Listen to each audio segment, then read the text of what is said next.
Well, it's now been 77 years since Germany surrendered its military forces to the Allied forces, and Weber County played a crucial role in the war effort.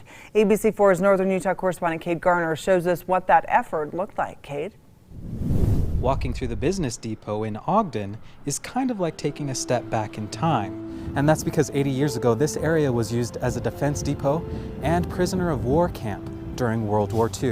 In 1941, the U.S. built an army depot in Weber County in response to the war. By the middle of the war, it was actually the largest army depot in the military. Sarah Langston is a historian and helped to collect hundreds of pictures and records from the defense depot.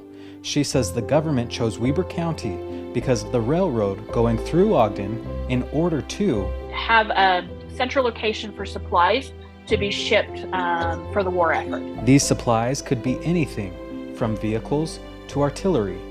This created thousands of jobs and a population boom. A lot of people converted their chicken coops into bedrooms until the cities could kind of catch up and build enough housing. That's why we have Washington Terrace, actually. But as more men went off to fight, there was a need for more laborers. The Chamber of Commerce in Ogden petitioned the military to put a POW camp in Ogden where they would be allowed to use those POWs as workers. Eventually, the camp would house 7,000 prisoners of war from Italy and Germany. Langston says security was pretty relaxed for a prisoner of war camp.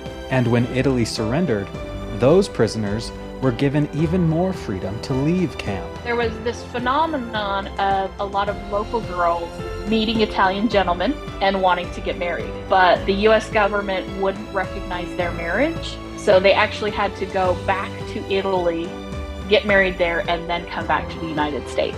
It's a surprising relationship. Here we are in wartime, and these are what we deem the enemy. And yet here, they didn't see it as that. The Defense Depot was in operation for more than 5 decades before becoming the business depot. In Weber County, Kate Garner, ABC4 News.